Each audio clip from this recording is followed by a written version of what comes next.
Selamat datang di channel Komuno Anime, channel yang membahas seputar One Piece. Pada video ini Mimin akan mereview One Piece chapter 1059.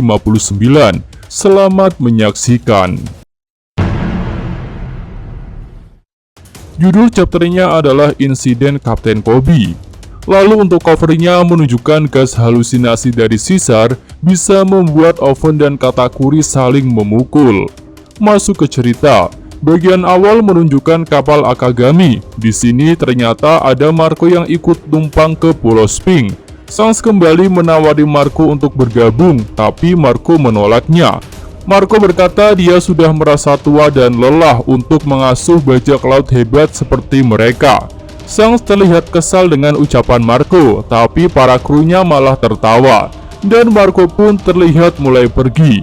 Mantan komandan pertama Shirohige itu mengucapkan selamat tinggal sambil terus terbang. Selanjutnya ada adegan flashback yang menunjukkan keadaan Wano setelah penyerangan Green Bull. Di sini Yamato berkata bahwa dia tidak jadi ikut dengan bajak laut topi jerami. Yamato menjelaskan bahwa dengan tidak adanya Kaido, maka akan ada orang-orang yang berusaha mengacau di Wano lagi. Contohnya seperti si manusia hutan Green Bull yang beruntung pergi karena pancaran haki dari seseorang. Dengan mengedipkan mata, Yamato sudah memutuskan tidak bisa meninggalkan orang-orang Wano begitu saja. Yamato pun memandang Luffy yang menunjukkan ekspresi tidak puas. Yamato bilang jika dia tidak akan bisa menikmati petualangannya jika masih mengkhawatirkan Wano. Tapi dibalik keputusannya itu, Yamato masih ingin menjadi bajak laut dan bergabung dengan Luffy. Akhirnya Luffy pun bisa mengerti keputusan Yamato. Luffy berkata akan mempercayakan Momonosuke dan yang lainnya kepada Yamato, dan Yamato menyanggupinya. Tapi di sini Zoro meminta Yamato untuk menghargai Momonosuke sebagai shogun karena dia punya harga diri yang tinggi. Yamato pun akan mencari alasan yang tepat. Sementara itu Marco terlihat muncul dari atas mereka. Marco menyapa Luffy dan dia mengatakan ada kapal yang bisa dia tumpangi untuk pergi dari Wano. Luffy pun bertanya apakah Marco akan pergi sekarang, dan Marco menjawab, "Ya." Luffy jadi teringat masa lalu ketika Marco menyelamatkannya di Marineford, dan saat itu Luffy belum sempat berterima kasih. Di sini muncul sedikit flashback Marco di Marineford. Tapi Marco hanya menjawab jika saat itu memang semuanya sudah bertekad untuk menyelamatkan Luffy. Bahkan Jinbe sekalipun tidak tahu alasan pastinya. Lalu Marco juga teringat Ace dan dia berkata bahwa Ace pasti bangga melihat Luffy yang sekarang. Luffy hanya tersenyum dan membenarkan hal itu. Akhirnya Marco terbang meninggalkan Wano sambil berpesan bahwa mereka harus berjuang untuk era baru ini. Marco pun diperlihatkan sudah hampir memasuki Pulau Sphinx. Selanjutnya scene berganti ke Amazon Lily.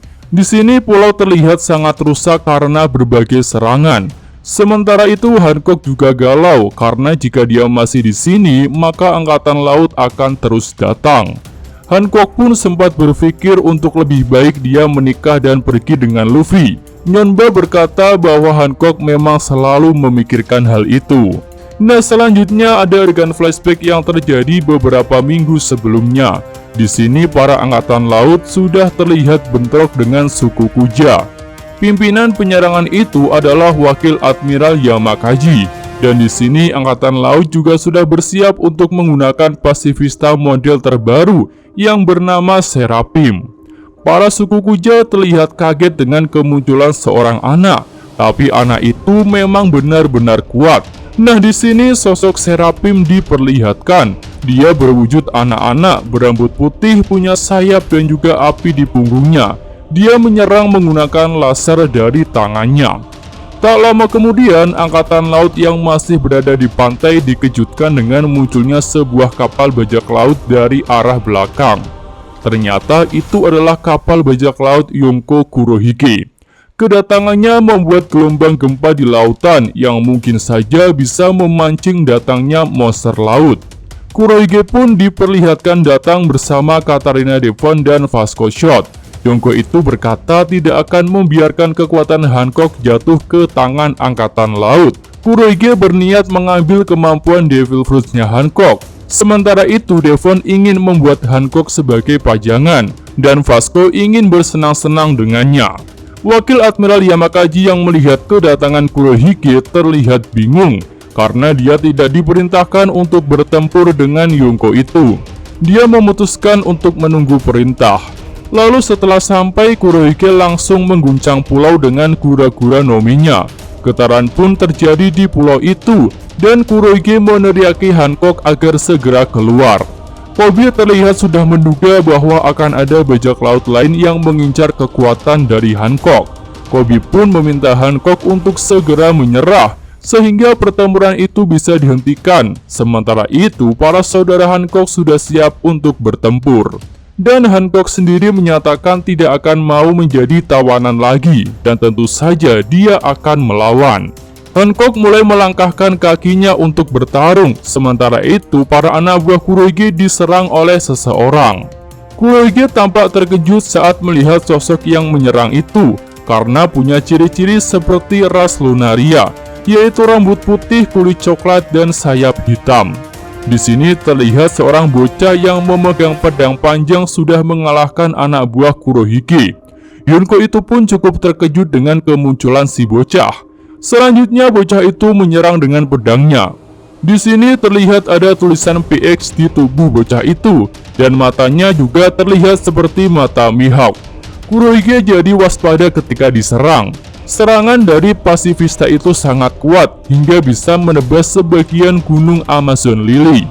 Kurohige juga terkejut dengan serangan kuat yang dilancarkan oleh pasifista itu. Apalagi dia terlihat seperti seorang bocah. Akhirnya pasifista yang mirip Mihawk itu menyerang Kurohige.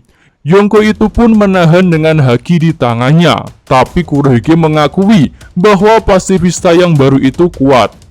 Akhirnya Kurohige mengeluarkan teknik Black Hole untuk menyerap segala sesuatu yang ada di sana. Sementara itu Hancock sudah mulai menyerang dengan teknik Slave Arrow-nya.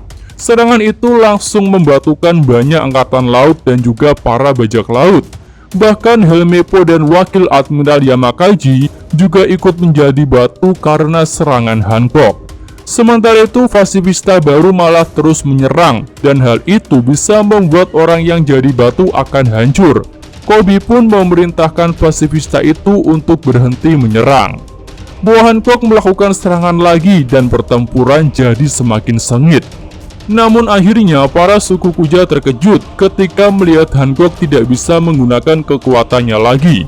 Dan ternyata Hancock sudah tertangkap oleh Kurohige, sehingga kekuatannya dinetralkan.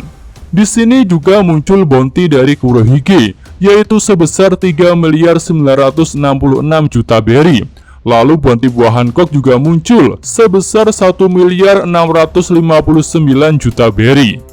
Kemudian terlihat juga Katrina Devon dan Vasco Shot sudah terkena kemampuan Hancock dan berubah menjadi batu.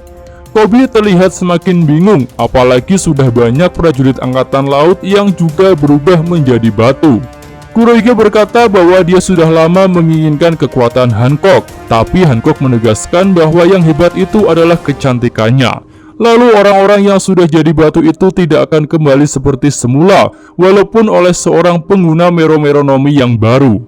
Koby terlihat makin bingung dengan situasi ini, tapi dia sudah menduga jika kemampuan dari buah Hancock itu memang berbahaya. Nah, ternyata di sini Kurohige sudah mengenal Koby, karena Koby pernah membantunya dalam insiden Rocky Port untuk mengalahkan salah satu kru Rocks yang bernama Ochoku, sehingga Kurohige bisa menjadi penguasa di Pulau Hachinosu. Lalu Kurohige bertanya kepada Koby, apakah jika dia melepaskan Hancock, maka Ratu Bajak Laut itu akan mengembalikan semuanya menjadi seperti semula. Dan Koby berharap seperti itu, karena akan jadi masalah besar jika para prajurit angkatan laut tidak bisa kembali seperti semula. Hancock pun berkata bahwa dia akan melakukan hal itu jika Kurohige dan Koby mau meninggalkan pulaunya. Tapi Kurohige tidak percaya dengan kata-kata Hancock. Menurutnya Hancock akan merubahnya menjadi batu jika dia dilepaskan. Kurohige pun memutuskan akan menghabisi Hancock. Koby berusaha menghentikannya karena hal itu akan membuat orang-orang yang jadi batu tidak bisa kembali seperti semula. Tapi tak lama kemudian Relic datang. Dia meminta maaf kepada Hancock karena datang terlambat. Dan dia juga tidak mengira Amazon Lily sudah mengalami kerusakan yang parah. Orang-orang terkejut dengan kedatangan Relic. Sang Raja Kegelapan itu pun siap untuk mencabut pedangnya. Relic berkata jika dia tidak menyukai Kurohige. Yonko Kurohige pun terlihat gentar dengan kedatangan Relic. Sementara Hancock sudah terlihat lemas. Koby dan para kroco yang lain juga terlihat sangat terkejut dengan kedatangan Relic. Relic pun berkata agar Hancock mengembalikan semua orang yang menjadi batu seperti semula. Dan para penyerang itu harus meninggalkan pulau. Dia tak akan membiarkan kekacauan ini terus berlanjut. Nah, kita kembali ke Amazon Lily pada saat ini. Di sini semuanya sudah tenang. Hancock bisa selamat dengan kedatangan Relic. Tapi di sini masalahnya belum berakhir karena angkatan laut bisa saja datang lagi dengan kapal-kapal batu laut mereka. Kemudian di sini juga terungkap jika Sakuyaku atau Saki adalah mantan Ratu Puja 2 periode yang lalu. Kemudian Relic berkata bahwa dia beruntung bisa menyelesaikan konflik ini dengan reputasinya. Karena dengan usianya yang sudah tua, dia yakin tidak bisa mengalahkan Kurohige yang sekarang. Lalu mereka mulai membicarakan Pasifista Seraphim yang dibuat untuk menggantikan para Shichibukai. Saudara-saudara Hancock pun merasa Seraphim itu sangat kuat. Bahkan setelah beberapa kali diserang, mereka tidak rusak sedikit pun. Dan salah satu dari Seraphim itu terlihat seperti buah Hancock yang masih anak-anak. Nah, selanjutnya kita berpindah ke posisi kapal angkatan laut. Mereka berencana akan pergi ke pelabuhan Egghead karena ternyata Koby sudah dibawa oleh Kurohige. Ya, di akhir chapter ini ada berita yang menyebutkan bahwa Koby sang pahlawan Rockport telah diculik oleh Yonko Kurohige dan keberadaannya belum diketahui. Oke, itu aja review Mimin untuk chapter kali ini ya. Mimin dari Komuno Anime, terima kasih.